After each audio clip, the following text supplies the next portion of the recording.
On l'a fait.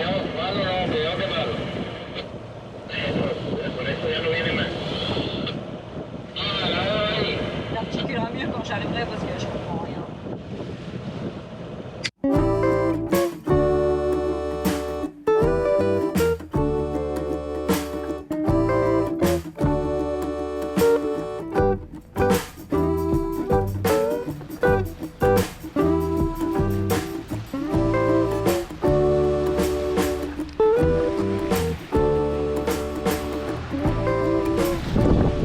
Gibraltar droit devant.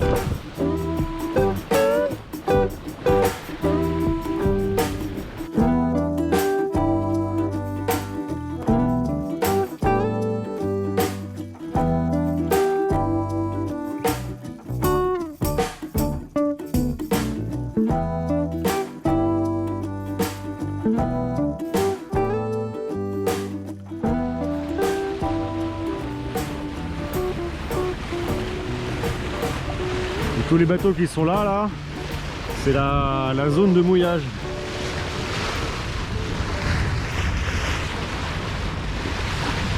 J'y passerai pas la nuit. Voilà Palais. C'est au moteur qu'on passera la pointe d'Europa. On est à l'heure. J'avais prévu 18 h. Il est moins 20. En revanche, ça secoue. Hein. Voilà, bientôt on dira adieu à la Méditerranée. C'est incroyable le monde qu'il y a quand même. Hein. C'est incroyable de voir le Maroc si proche.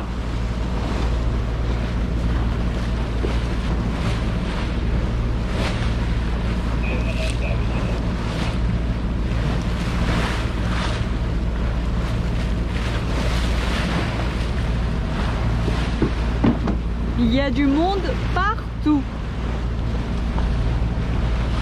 Et il y a des monstres partout aussi.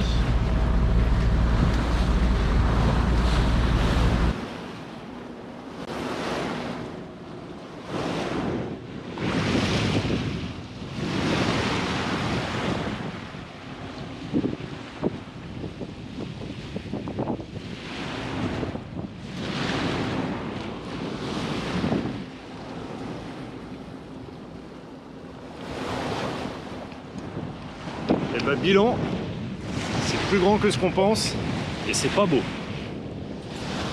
C'est assez marrant parce que quand on arrive dans le détroit, on voit l'eau complètement chahutée, elle est hyper turbulente, c'est très drôle. Et il y a du monde, pas que les tankers, hein. Il y a aussi du monde, il y a plein de petits bateaux partout. Bon, ça va pas bien rendre à la caméra, mais pour avoir une bonne visibilité sur de l'écran, ça c'est les bateaux qui sont autour de nous. Et lire la carte là-dedans, c'est un sacré bordel.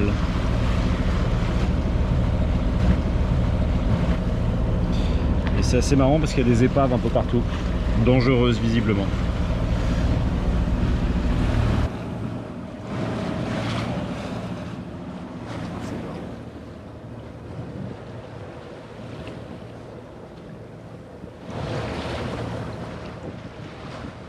Impressionnant.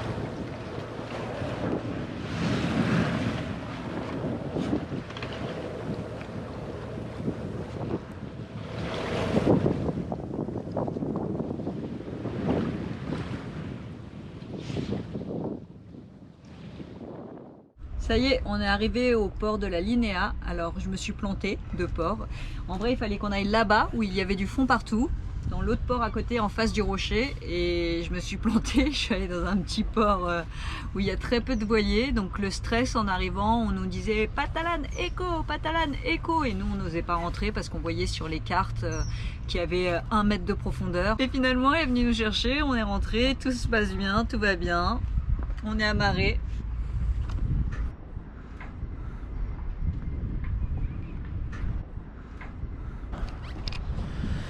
On aurait pu aller au mouillage, je sais pas pourquoi on n'y est pas allé, des changements d'avis comme ça.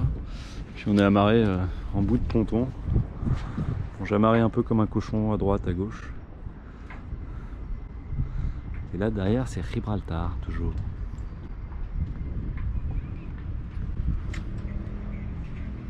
Moi je suis contente.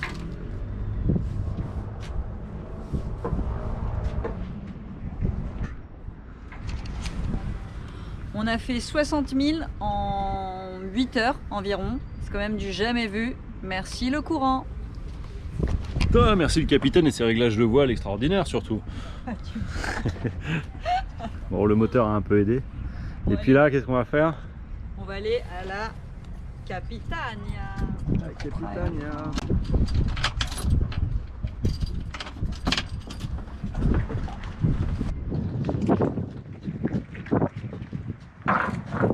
Alors on va où?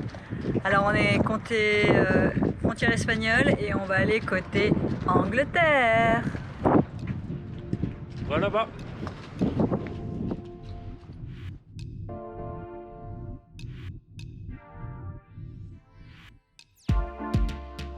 Gibraltar est une péninsule britannique de 7 km² située au sud de l'Espagne. Pour s'approcher du célèbre rocher, il faut passer par la Línea de la Concepción, ville espagnole où débute l'unique voie terrestre en direction de Gibraltar. Environ 14 000 personnes y convergent chaque jour pour passer la frontière, en voiture ou à pied. Ce rocher, britannique depuis plus de 300 ans, fait l'objet de nombreuses tensions entre le Royaume-Uni et l'Espagne. À la jonction entre l'Europe et l'Afrique, l'Atlantique et la Méditerranée, le détroit de Gibraltar constitue un nœud maritime important.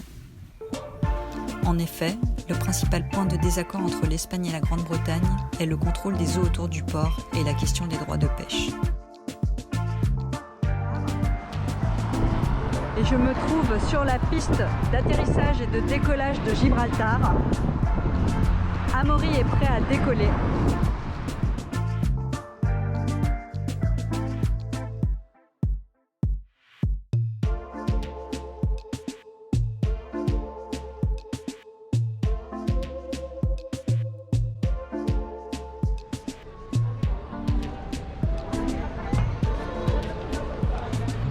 Mais je sens mauvais ou quoi? Il y a des mouches partout, toi aussi t'as ça?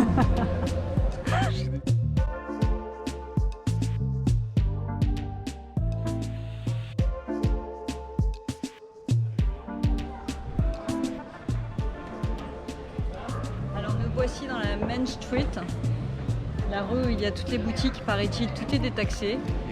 Bon, nous on a besoin de rien, mais on va se promener.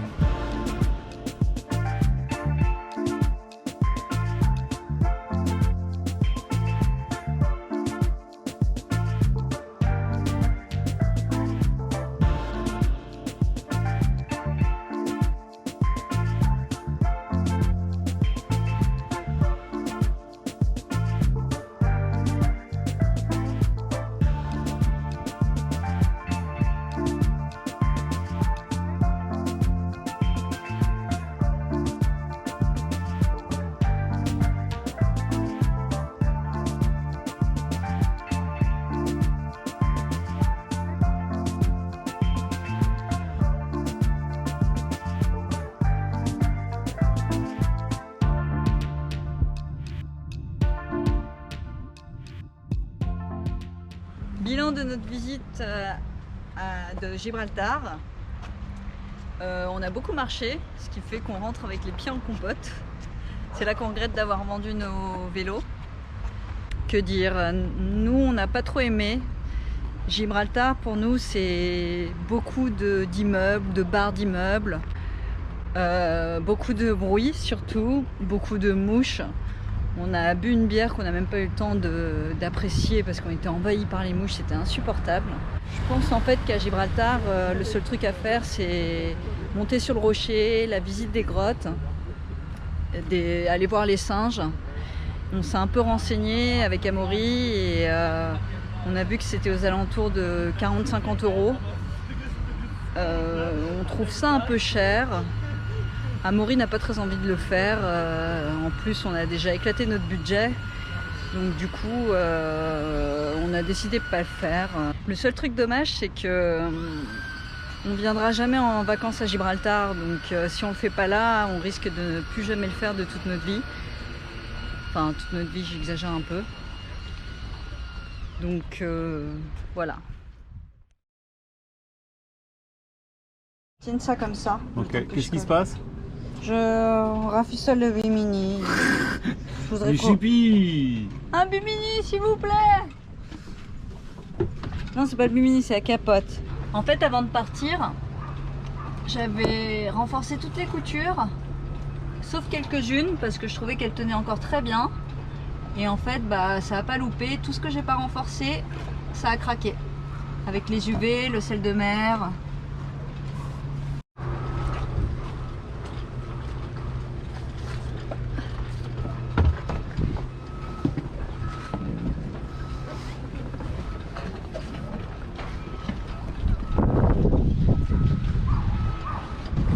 Le linge qui sèche derrière, c'est joli en plus.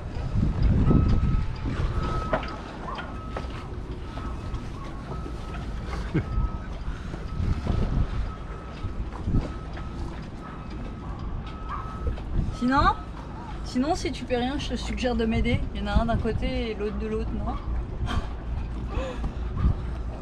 Non, faut que j'aille faire des trucs, moi. Qu'est-ce que tu fais, Loulou?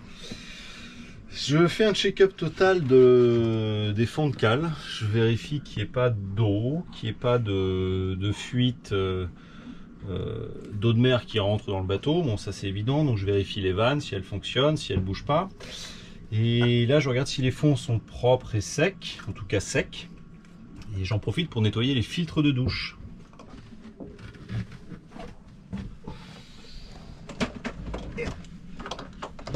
Ouais. Et là, qu'est-ce que tu fais?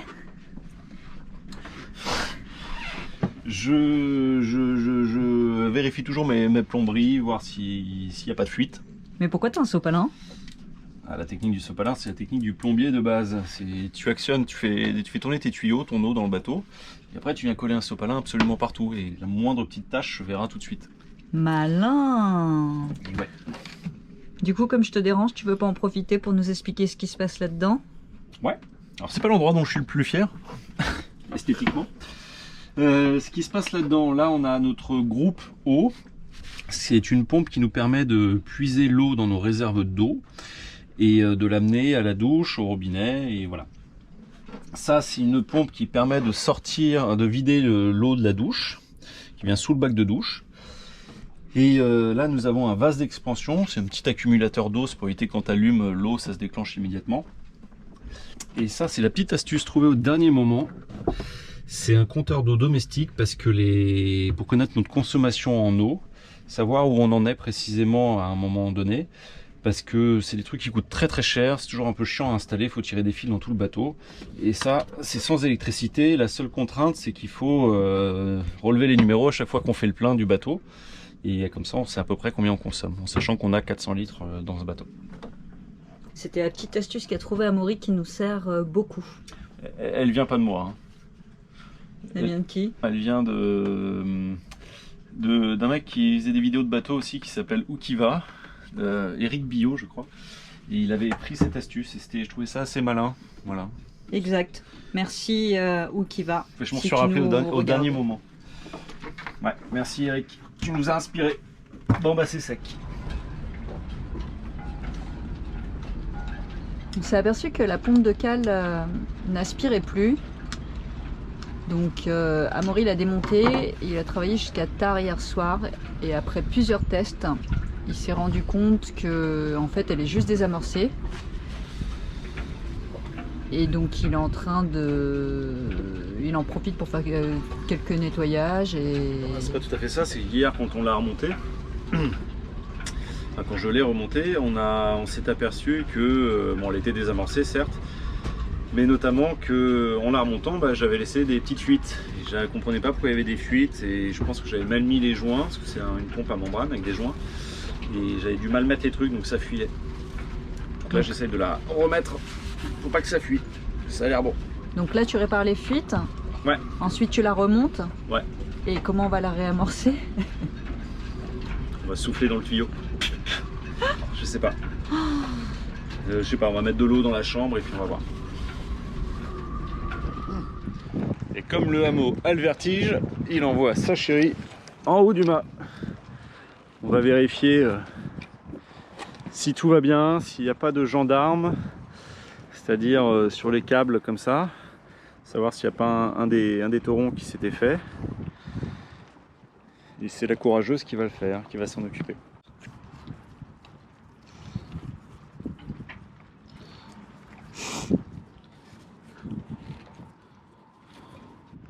Vas-y, allez Pépère. À chaque fois j'ai l'impression que je vais mourir avec toi.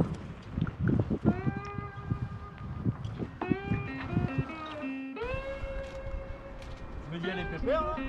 Oui, allez.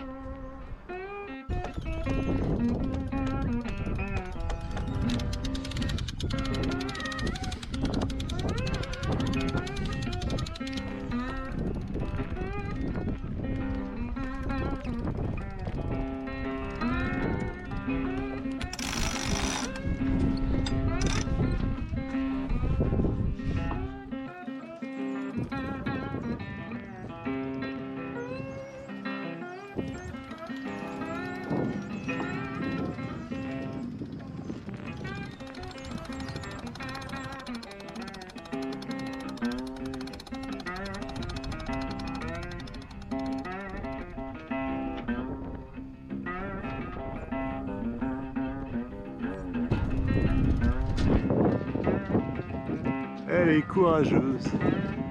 Il y a à peu près 14 mètres de hauteur. Et elle moufte pas.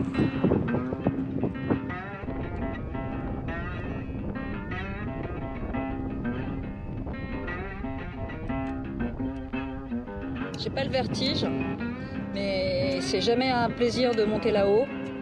La seule récompense qu'on a, c'est une superbe vue.